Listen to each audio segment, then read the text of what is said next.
Welcome to the Actionable Futurist podcast, a show all about the near-term future with practical and actionable advice from a range of global experts to help you stay ahead of the curve. Every episode answers the question, what's the future of? With voices and opinions that need to be heard. Your host is international keynote speaker and actionable futurist Andrew Grill. My guest today is Steve Cadigan, who has been at the forefront of global talent strategy and company culture for the last 30 years. He's most famous for scaling LinkedIn from 400 to 4,000 in just 3.5 years. Steve also led the development of LinkedIn's legendary company culture and was at the helm of the talent function for its period of highest growth and through their IPO. He's worked in 5 different industries and 3 different countries, and his focus today is to help leaders and organizations build winning talent solutions to compete in an increasingly complex digital economy. He's just released his new book, Workquake, Embracing the Aftershocks of COVID-19 to Create a Better Model of Working. Welcome, Steve. Thanks for having me today, Andrew. Excited. We had a pre-interview a week or so ago, and I'm so excited to have you on the show because I agree with 200% of what you say. But it's rare that I get someone on that's been so heavily involved in LinkedIn, which is a network that many of my listeners will be using every day. Many people know that you were LinkedIn's first chief HR officer. But what drew you to LinkedIn in the first place? And do you remember when you actually joined the platform? As a human resource executive, it made a lot of sense to me when someone showed me, hey, there's this new tool. And I've been using a similar tool called Plaxo. I don't know if you remember Plaxo. It was contact management. And when you would move from one company to another, it would allow you to not have to rebuild your address book, usually using some kind of Outlook tool or some kind of mail client. So I like that. And I was at a point in my career where I was starting to meet more people. My network was growing. So it made sense as it was designed. And I didn't join with any aspirations of, hey, this is going to help my career prospects. It was more just helping keep my contacts together. I remember Plaxo well, and that was an age-old problem that, who owns the contacts? And I think even a few years ago, people were saying, well, no, I own your LinkedIn contacts or your Twitter contacts, and that's just not the case, and we might get onto that. One final question on LinkedIn. People talk about gaming the LinkedIn algorithm. I'd argue that as a B2B platform, the way to get the best out of it is very different to other platforms. But what's your advice for people wanting to get the most out of LinkedIn? It depends on what your objective is. If you are a B2B consumer and you want to use it, I think the first thing is to recognize that what LinkedIn's probably trying to guard is a good user experience. So they want your business, but they also don't want to pollute the stream. And what happened in the recruiting business, I think, and this especially after I left the organization in 2013, is that the biggest users of the recruiting platform were the biggest polluters, that people were not being thoughtful. This is not a place to go spam people. This is a place to have greater insight, to have a better starting point in your interactions with somebody or some other entity. If you want to alienate yourself on that platform, just use it without any thought and just start sending mindless notes out to people. I receive them every week. People saying, hey, would you be interested in this data entry clerk job? I'm like, well, obviously you haven't looked at anything on my profile. I don't know how you found me. I give a public service announcement to all of my clients. On the desktop version, when you go to connect with someone, it reminds you, hey, it would be nice to leave a message as to why you're connecting. The mobile doesn't do it. I'll often be at an event now. Back in London, we're actually able to go out to events now. I don't carry business cards anymore. I like to connect straight away. But even if I've met them face to face, I'll still say, Steve, it was great to meet you tonight at the networking event. I'd love to connect with you. Because like you, I get hundreds of connection requests and I want to remember who they were and why I should connect. It's a bit like me throwing my business card at you and walking off. Why would you do that? There is a feature on the mobile device, I think, but it's not intuitive for you to be able to add a little context to it. Because I agree with you. I really also welcome and accept more invitations when someone has put a little thought into it versus just to reach out. But I have been as guilty as the next person of just sending something, connection request, because I know I'm going to meet the person shortly and I don't include an introduction just out of expediency sometimes. The future of work, you talk a lot about the future of work, both in your book and your public speaking as well. I'm also asked what the future of work is. In your book, you say it's about being more human. Is that possible in an increasingly digital and detached world? I think it has to be, Andrew. It really does. The big inspiration for me to write this book was fatigue of all the fear rhetoric I was seeing from companies, from the media, and from schools. Half the jobs tomorrow don't even exist today. And I think that rhetoric, whilst I understand where it's coming from because people believe that they need technology to be competitive. But if you want to build a compelling career, I think it's your human attributes that are going to distinguish you, because hard skills can be taught. Things like communication, building loyalty, trust, influence, leadership, teamwork, and agility and adaptability.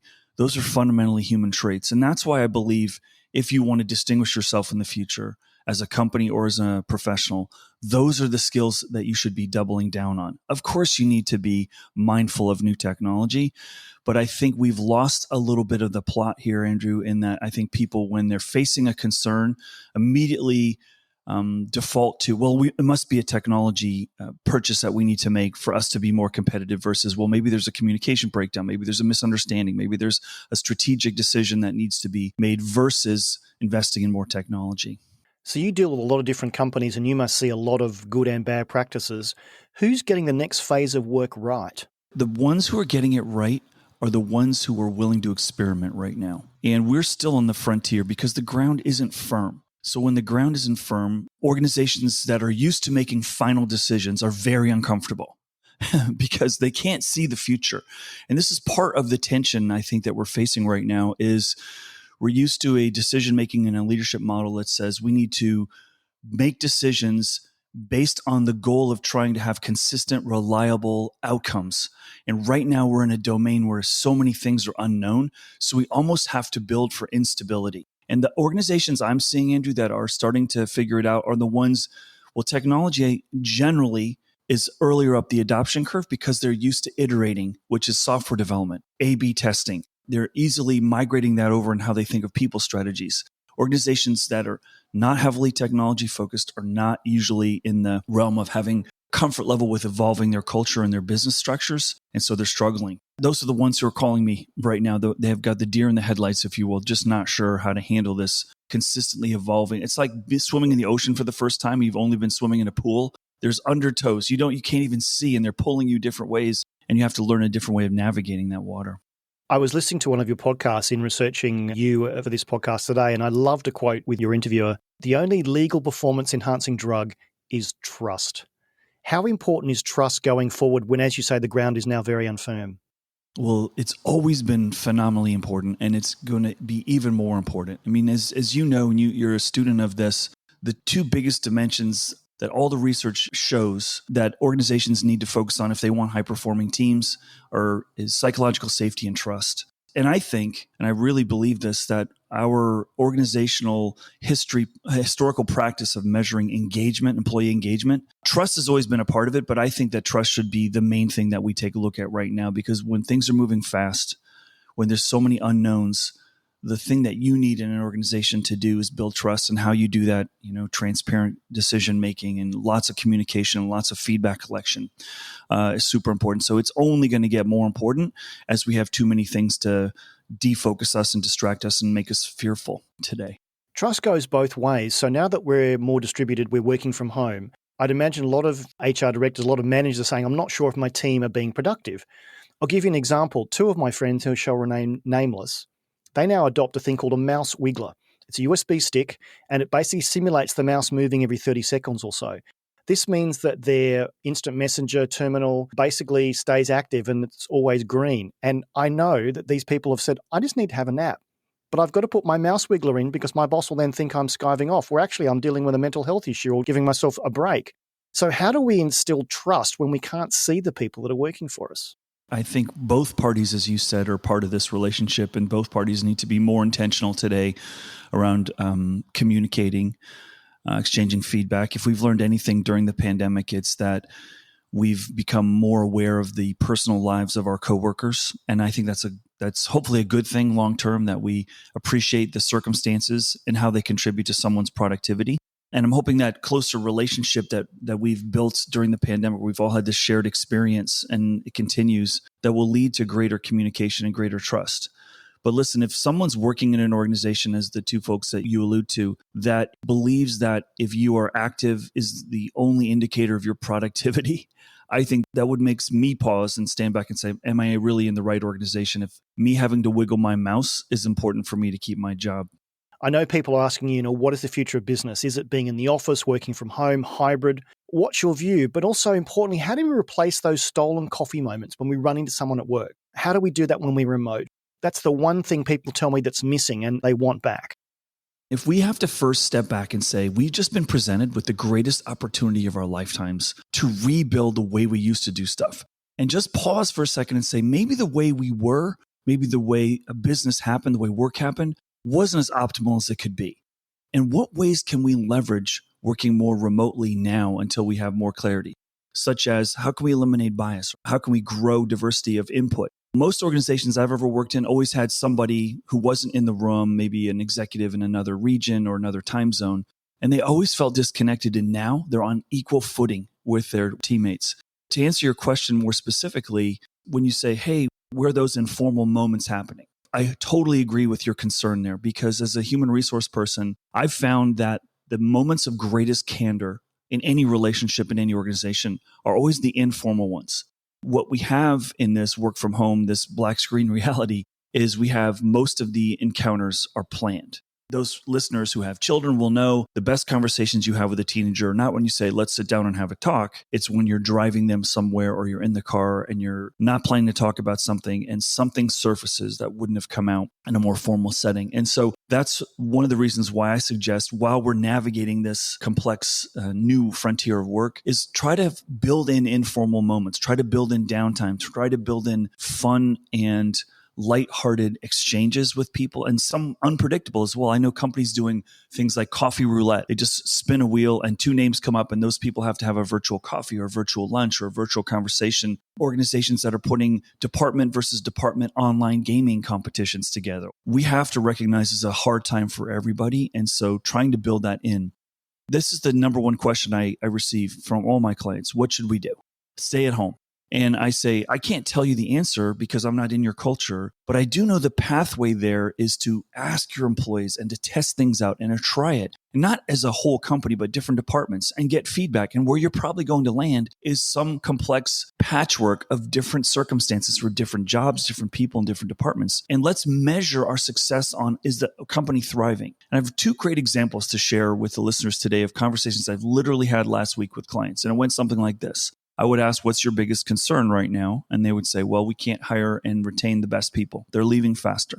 And I said, hey, how's your business done during COVID? They said, it's exploded. We've done phenomenal. We've grown market share. Sales are up. And I said, I want you to put those two statements together. You have a more fluid workforce, and yet you are thriving. Maybe we should be starting to look at, wow, maybe we're overvalued people staying here a long time, and we undervalued new people, new ideas, new energy, new ways of solving problems. And we are entering a much more fluid world of work. We are seeing resignations at all-time highs. We're seeing people changing career paths at all-time highs. We just saw last week in the United States, it was reported 2 million people retired prior to what the estimate was of their retirement date. So we've got people making very big life-changing decisions, and it's not likely to change for a while. So I think it behooves us as leaders and organizations to at least consider this is the new reality we need to prepare to create value within and find ways of unlocking magic in a place where people may not be staying as long as they used to. We all agree people are probably not going to stay at companies longer in the future. So let's build to anticipate that versus try to fight that inevitability.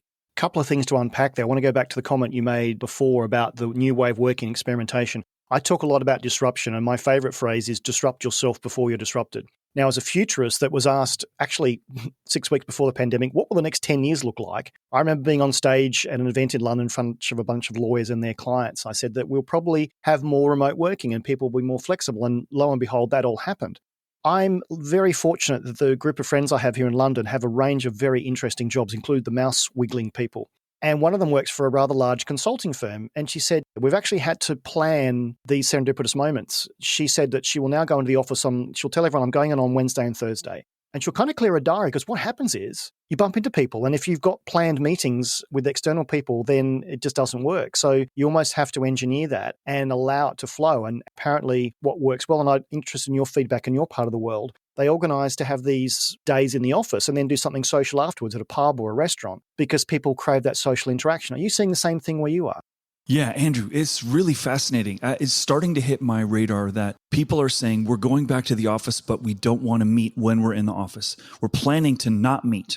which is counter to what we thought we were going to do. The other thing that some data has come out in the last few weeks, Gallup has been doing these engagement surveys, and they're seeing that people who have been working from home for an extended period now, who weren't doing it before, are more engaged with their company. Now think about that for a second. I'm less physically present within the environment of my company. I'm less leveraging the perks and the benefits of whether it's, the lunchroom or the free snacks or whatever, fancy, beautiful buildings. I'm less benefiting from that and more in my own home and domain. And I'm more engaged in my company. And I find that's really interesting. And I think that's worthy of more exploration because my intuition tells me that the taste of freedom and independence and autonomy is so powerful for a lot of people and allowing them to manage their lives, hopefully with not having a mouse wiggler where they can choose to shop when the stores aren't busy. They can choose a hair appointment or picking up supplies when the store doesn't have a ton of people fighting in the aisles on the weekends. So this is, I think, people's sentiment is changing because of that. And that's forcing, I think, organizations to rethink how all this is playing out, which is super fascinating, but also very scary if you're not used to creating value in your organization in a very mixed set of circumstances for your workers. Well, anecdotally, my friends that work in the city or the West End or in Canary Wharf here, which is sometimes an hour or 2 hours away, they were spending 1.5 to 3 hours a day traveling. They've got that back and they're actually working longer hours and they're happy that they're not having to, dress to impress to go into the office for an 8 o'clock meeting. Let me run one of my hypotheses by you because you're the expert here and I'm just the part-time futurist. Howard Schultz years ago coined the expression the third place. He wanted Starbucks to become the third place. He wanted people to come in there and you've done it, I've done it as a freelancer, as a digital nomad and sit down and work there.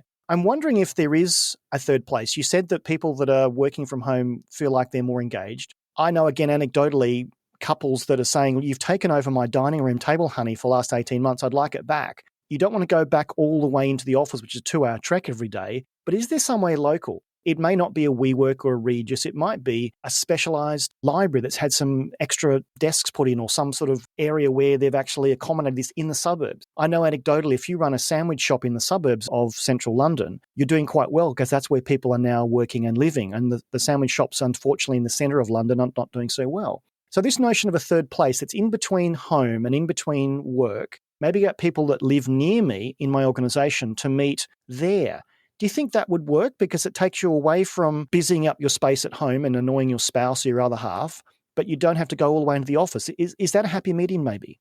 I think it is, and I think your instincts are right. We're seeing many people who are polling their staffs, talking about work from home, asking them, would you rather work in your home or does work from home some other place that you determine, does that appeal to you? And the answer is absolutely it does. And so I think what I'm starting to see is, and actually there's 3 companies that crossed my radar in the last 6 months, Andrew, that are building software to allow employees to visualize where their colleagues are working on particular days and at particular times. So I'm going to be in this neighborhood for these hours in this place, and to be able to sort of geotag their colleagues if they want to make themselves aware. But absolutely, whether it is some sort of hybrid share workspace, and these things are popping up, or it's a cafe. Coffee is usually at the root of whatever places people are choosing. And it's funny you should mention Starbucks because we worked a product with Starbucks. It was in beta and we couldn't agree. They're notoriously challenging to negotiate with, as IBM used to be in the old days. But we said, hey, we're going to create this thing that basically says anyone else who's in the Starbucks, if they agree, they can share who their profile is. So people could, in theory, network. They were not willing to pay the price that we thought that product was worth. And they was like, well, it should be free. It is a feature now that you can turn on if you're at a conference and say, I am so-and-so and I'm here at the conference. And so other people can say, oh, wow, I'm there too. I didn't know that you were there. So their technology is what I'm trying to say is going to enable maybe some of those informal connections or network growth moments in places where people aren't familiar with who they're working around, which could be interesting. Right? Like you go over to Shoreditch and there's a bunch of share workspaces and I'm looking for a co-founder or I need an idea for a new product and there's a bunch of product people here sitting next to me. That's going to absolutely happen. And here's what the long-term play on that looks like. In California, where I have close visibility and close interest in the real estate market, home sales went crazy. And at first, during the pandemic, I thought, that's not making any sense. In a period of stress, you'd want to guard your money. I was facing the same thing. I'm sitting here in the middle of my living room right now in my home, and the kids are having to sort of sneak by to get to the kitchen. It's not optimal right now to do this. But what was happening was everyone was buying a home with another room to work. I even called my accountant and said, hey, listen, I'm a speaker. I know I've written off my tax deduction for my square foot of my office, but I'm going to need a bigger space because I need a studio now. And if I do that and write off more, can I afford a bigger house? What's the new tax code? And she told me right away, she says, you would not believe how many people are upgrading the size of their home because they need another room. And that's not even including for schooling or for other kids. It's just the workspace, another room. Isn't that fascinating? The BBC did an animation about what life would be like. This is probably more than 12 months ago. And one of the last things was people will move out of cities. And I've been studying that closely, and you're anecdotally conferring with what I'm seeing. Even my friends up the road, they're away at the moment. I've got their keys and they're showing their home because they need to move. They need to move somewhere with space. We are on a different path. Do you think people go back to the way they're going to go back to what they were doing? Or is this going to be a quantum shift that people are going to move out of cities? They're going to get more space. Will we go back to 5 days a week, or is this lost forever? What's your view? It's a very controversial discussion, and I'm sure HR directors and CEOs around the world are pulling their hair out about what is going to happen. Will this be a fad, or is it going to stick? I think we're going to land in the next few years with a much more diverse landscape than we're used to. I absolutely think people, some organizations, and we're already seeing it now, are want to revert back to what they know, what they're comfortable with, what they're confident they can produce value within. I think when you have leadership teams who are very concerned around network security, privacy, there's a level of discomfort, or if there's a lot on the line that we're managing billions of dollars of money, I need to feel a higher level of comfort. I want everyone within the walls of our space. And then there are going to be early adopters and people willing to try new things. One fundamental truth that will not change, and that some people say the genie is out of the bottle, is the workforce, the professional workforce has tasted freedom and independence, and they are woe to release that. And that's a beautiful thing. But at the same time, many leaders have raised their comfort level that I can deliver value and I can manage and I can see performance remotely. And so now I've got a bigger talent pool to be able to address in theory. And now my only challenge is with a more distributed talent pool. Can I manage over time zones and cultures and maybe new national cultures or subcultures? Can I do that effectively at scale? And the new technologies and new systems and new protocols are being built to facilitate realizing that. Shame on us if we don't at least come out and build something better. I do think we're still going to see lots of messiness. I mean, it is going to be messy. I was on a panel a few weeks ago around the future of training and leadership training. And people said, well, we have AI now. We have all these new tools. And I said, yes, we're not all agreeing on what a future leader looks like. We're not all having the luxury of time to invest in developing people because we're trying to survive as companies because all of our workers are seeing work differently. Human behaviorists will tell you when under threat, what we revert to is what we know. And what we know is the old way. And we're not confident yet that we can create value long-term sustainably in this new weird way. So it's going to take some time. And I've been around people trying to change in my whole life, just like you have. We are slow adopters. We're very, very cautious as a species. And that's about our survival instincts, probably. Some very public examples of that. I want you back in the office. If you're happy to go to a restaurant, you should come back to the office. And the reason for that, as you say, is he's got a lot of things to manage and he likes stability. But another example recently, Google have basically said, if you move away, we're going to pay you less. But we're being transparent about that. But you actually told me a story that had to do with bus stops. This is really interesting, and there have been a lot of stories that have come out recently around how do we address this new remote workforce compensation challenge. And as you pointed out, Google had taken a position which some people were very frustrated with because Google is a market setter in a way, and a lot of people benchmark their practices against, well, if Google's such a brilliant company, all their people practices must be amazing, which is such a untruth. But anyways, a lot of people follow them. And so the story that I was sharing with you was back in the boom times of the dot-com era, 99, 2000, and then later 2009, 10, 11, when I was at the talent helm at LinkedIn, Google started to be very prolific around bringing talent from San Francisco to Silicon Valley on buses. And where they set their bus stops up drove up the market prices of the real estate in proximity to walking distance from those bus stops, so much so that it created this big gap between real estate in areas that weren't close to the bus stops versus areas that were close to the bus stops, and led to protests, landlords throwing bricks at Google buses. And it was really impactful. And I don't know to what extent we have workers who are distributing like this that could change local economies. But if you have a lot of remote workers in a small town and they're getting paid a New York City, London, San Francisco wage, and they can afford to make the local economics look silly because they've got much more disposable income, at scale, that could be a problem in theory.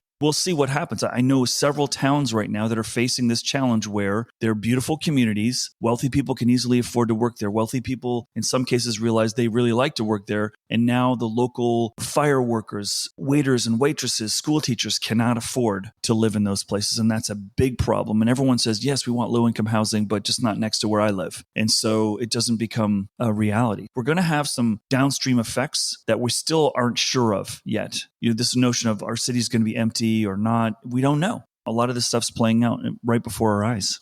One point you made when we spoke was that Google's actually doing the right thing. It's looking beyond being able to attract the best talent and pay them a lot of money. They're actually giving back. They want to normalize this. They realize that having these aberrations around bus stops is the wrong thing for a company to do. Apple have recently said they're going to try an experiment to have their retail workers work some of the week in the store, then do some of the back office tasks from home. You've got the FANGs, the Facebook, Apple, Amazon, Netflix, and Google. They have so much power. Is it their responsibility in Google's case and Apple's case to set the agenda and try these things? Because they can probably better than others afford to fail. I can argue this both ways, honestly. I think that first and foremost, they need to do what they think is in the best interest of their company. And that is not only just a profit, but it's doing things right for your staff and their families. But if you're in the B2C universe, like Apple is dramatically, there's going to be backlash if the consumer doesn't feel like the employees were handled fairly or properly. And also, I think there's some backlash around, is that a best practice that seems reasonable and fair? The opportunity right now is, do we have a new landscape of remote compensation? Yes, we do. How are companies handling it? And they're lining up basically in two camps. One is we're going to adjust to local market. The other is if you move away, we're going to red circle you. You're probably not going to have a salary increase there, which is leading to another argument, which is, well, you're saving money because I'm not in your building. You're not serving me food. Your real estate costs are going way down. Why are you changing my pay? Because my value is my value and it should be universal, which is a whole nother argument that I could get on both sides of. So who's right and who is advising the talent leaders of the future about what they should do? I mean, this is just as we all were sent home almost overnight and there was no rule book about how to manage and get work done in a distributed way. And we're learning how to do that. And even 12 months later, I haven't seen great examples of training people how to do that. But who is advising these HR directors? My advice is, and this is something I feel very passionate around, especially when you're in an era where there's a lot of uncertainty and you're having to make decisions in domains you haven't made decisions in before. How you make the decision is sometimes more important than what the decision is. If you go to the mountaintops and you don't gather input and you just say, here's the way it is, without testing, without marketing, without trying to pulse your environment, I think that's a failed strategy. I think engaging and asking for views and taking input and then making the decision and saying, here's why we did it and why we think it's in your and the company's best interests. It's the how that's almost more important now than the what. It's times like this, difficult times, when we see what leaders are made of, and it's a great time to build loyalty. So we've seen some companies that laid staff off, and I'll use Bird as an example. Scooter company in Santa Monica, California. When the pandemic hit, they couldn't afford to keep a lot of their workers on payroll because no one's using scooters. It was actually forbidden. And so they had to let a bunch of people go. So they put together this anonymous Zoom call with a recorded message from a lawyer that was like someone said it was like a Black Mirror episode. It was just the worst case study of the worst way to communicate a staff reduction. And then on the other side of the spectrum, you have Airbnb, where the CEO is crying. He repurposes the whole recruiting team to be an outplacement team. The whole company gets behind trying to find jobs for the people they're letting go. And they do this staff reduction so well, it makes the people they let go more loyal to Airbnb. And so those are two extremes that we're getting to see right now. Two decisions were the same one. Got to let people go. How they did it was phenomenal. When people started to travel more, the former employees came running back, not bitter. And I guarantee you at Bird, people were running the other way when the jobs started opening up. That's what your choices are right now. Jamie Dimon, the CEO of JP Morgan, says you're not hustling unless you're in the office. That's what we're making. Now, what I appreciated about his approach was there is no wishy-washy in that statement. It is very clear. This is who we are. Where you're going to run into trouble with your leaders, and this is for the HR listeners here, is when you're not, oh yeah, we'll get back to you. We're thinking about it. You better be a little bit more explicit around that. Like, when's the decision? What are the factors you're coming in? Because if you're wishy-washy, people are going to think that you're not really capable. So the Bird and the Airbnb example touched on something I want to cover. That's an alumni. COVID aside, you were talking in your book and you talk generally about the fact that people don't stay at companies as long as they do anymore. I think the average is sort of 2 or 3 years, depending on the age group. So if you assume that people are going to leave, how should you manage that? And in a time of COVID, when you have to let people go, how important is an alumni? Talk to me about where alumni work and why everyone should have one. It's a really important concept, and just follow the logic train here. We're in the more fluid world of work than we've ever seen. And by that, I mean more people are leaving companies faster than ever before. And nobody thinks that's going to change. Therefore, you are going to have more former employees than you've ever had. And what I try to point out in my book, and I give lots of examples of industries, businesses that are undertaking this, and LinkedIn is one of them, where they're implementing a different view of their talent pool, which is I don't just care about my employees, I care about my former employees in addition to my employees. And I see my former employees as a network worthy of adding value to my universe, referring people for me to hire, referring deals to me, referring opportunities, becoming advisors if I want to get their opinion on some new product or some new market thing. Now, the IP lawyers are probably pulling their hair out when I say things like that. Oh no, we can't stand the risk of losing our intellectual property out the door. I would say that is such an untapped opportunity for most organizations in the future is use your alumni, curate it, nurture it, make it part of your community. And then it becomes something more meaningful than I only care about you when you work here. Moving to I care about you for your whole career sort of takes the pressure out of that situation. Let's not have a charade that you're going to wink, wink, commit to me to stay here a long time, and I'm going to wink, wink, commit to employ you for a long time. Let's both agree this may be a short relationship, but why don't we get into it together for the long term and help each other out for the remainder of our working lives? And that's something far more aspirational, I think, and it takes the pressure out of the situation, and it's a much more honest conversation.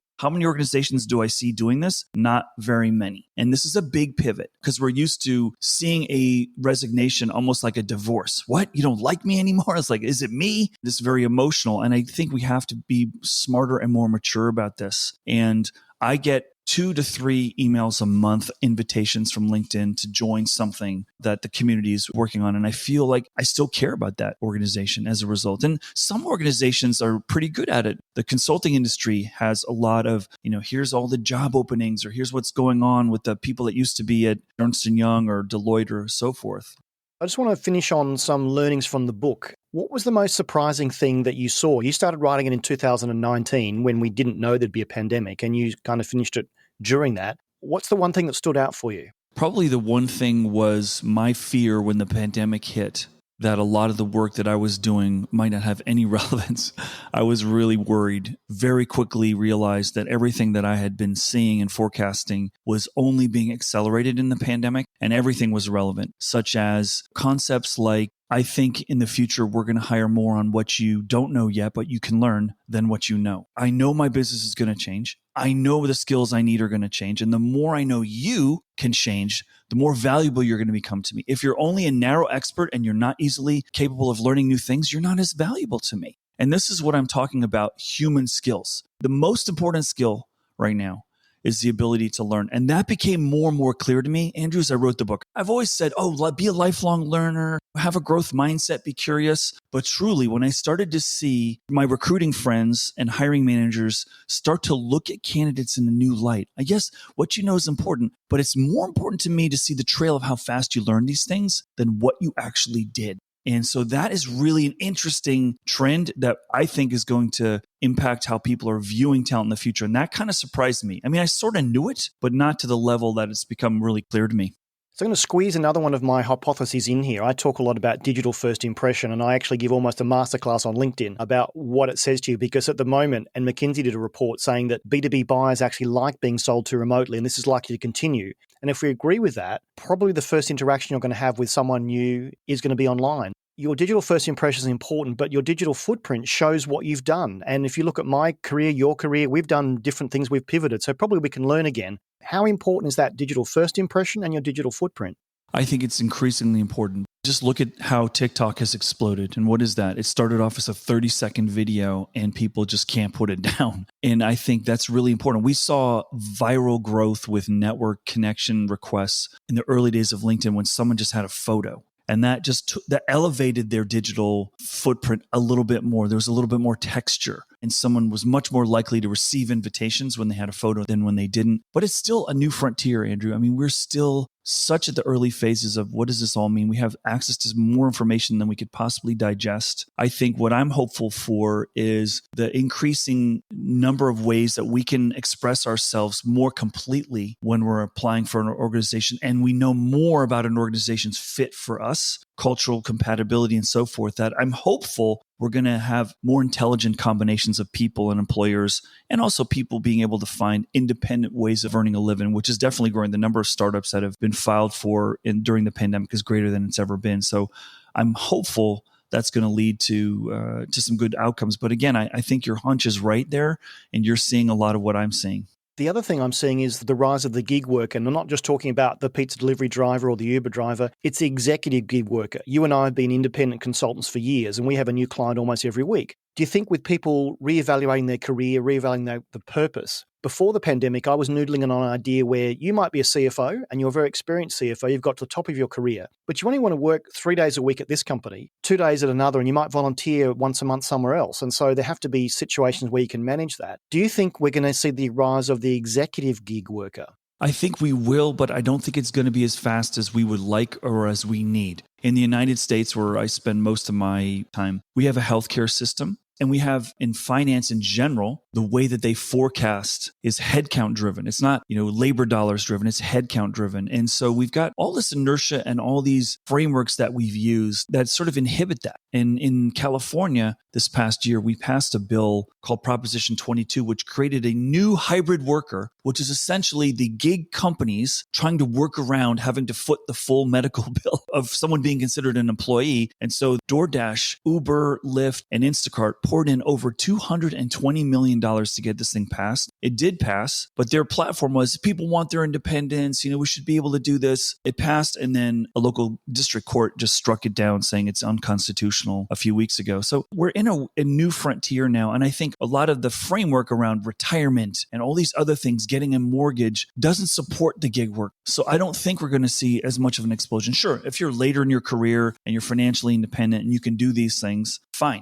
But the people who really need to make this work, a lot of the frameworks, taxation, loans, mortgages are not built to support gig at scale. And so that's going to block it. And in the US, like I said, healthcare is a huge block. What's interesting in the UK, so Uber have had numerous run-ins with the authorities around licensing and everything else. In every part of the world, they've pushed back on calling people employees. And they've pivoted so massively. There are now full-page ads in the newspapers and on the tube stations and on bus shelters saying, if you work for Uber, you can have paid time off. If you work for Uber, you can actually get pregnancy cover and all those sort of things. So they're now using this as an acquisition tool, which is kind of naughty because they spent so long pushing back. Now they're going, hey, we're a cool employer and we're giving you all the benefits that you should have had because we've been told to. So I'm wondering whether it's just been smoke and mirrors and they've held off for as long as they can to not do this. And eventually, yes, you actually are an employee and you should have benefits. So I'm wondering whether they're going to say, hey, what happened in the UK? We want to bring that over here. If you were using Uber as an example, there is a long history of transgressions in that organization that make me, as a student of business, not respect their history. I think they're on a good trajectory, and I'm happy they did a reset with the whole leadership team and even some board of directors that needed to be switched out. I like a little bit of their rebelliousness that, some of these things are ridiculous rules, and yes, we're going to break them, and it challenges the rule, in some cases in a good way, in some cases not a good way. I mean, the way the whole taxi system worked in the UK was, high accreditation, lots of certifications needed. And for someone to just come in and have the government allow that didn't seem fair at all. But it is interesting how it's going to play out, facing a lot of the regulatory hurdles that vary country to country. We didn't get on digital disruption, which is a pet project of mine, but I'll give you an example. In the taxi, I've lived in the UK for 15 years, so I've lived here pre-Uber. And you're right, the UK system is very regulated. There's a thing called the knowledge that takes 3 years for drivers to learn all the routes, whereas an Uber driver uses a GPS. But I got to tell you, no one carries cash anymore. And even 10 years ago, I didn't carry a lot of cash on me. I would try and hail 3 different cabs and they'd say, do you take credit card? No, sorry, Gov. And they'd drive off. What Uber did was it made every single taxi in London have to accept credit. In a pandemic, I just don't carry cash. That's a great disruption, but it happened slowly. As this is the Actionable Futurist podcast, can you give us some actionable tips for today, tomorrow, and next week that my listeners can actually act on now? The best thing that I would suggest everyone action on right now is recognize that we are in a new realm when it comes to work. That what is guaranteed is that you are more valuable the more you invest in yourself. Take advantage of all the unbelievable amount of free learning. Take advantage of this opportunity to seek new ways of interacting with people, new ways of growing your network. Build in the informal moments, if you can, into your schedule, and appreciate that those are sometimes the downtime. For me, is the times of best thought, creativity, not just the busy work filling in there. And keep your eyes open all the time. I think that there are no promises today, and it is very healthy for you to always have your eyes open for new opportunities. I have a whole chapter in the book on this one around just, we're all entrepreneurs. We really are in this economy. And I think reshaping how we look at it, we need to take advantage of this time to rebuild something better. Now, you mentioned the book. It is an amazing book. It's a great read. It's only $1 or 77 pence. You are giving it away. If you don't go onto Amazon now and buy it, you're wasting your time. So how can people get the book, and how can people find out more about you and your work? Anywhere books are sold, you can find my book. We have it on Kindle on special right now, which you mentioned, on Amazon, all places, bookstores, other book outlets, Goodreads, etc. If you want to go to stevecadigan.com, you can go direct to my website, and my publisher's got a link there. You can buy direct from Amplify if you want to. Workquake, I'm super excited about it, and thank you for your support. Again, stevecadigan.com if you want more information on me, but I really would love for you to pick up a copy. That would be great. Workquake is the book. It's a great read. Go and buy it now. Steve, thank you so much for your time, and I look forward to speaking to you in a few months to see how things have progressed. Fantastic. Thanks for having me, Andrew. Thank you for listening to the Actionable Futurist podcast. You can find all of our previous shows at actionablefuturist.com. And if you like what you've heard on the show, please consider subscribing via your favorite podcast app so you never miss an episode.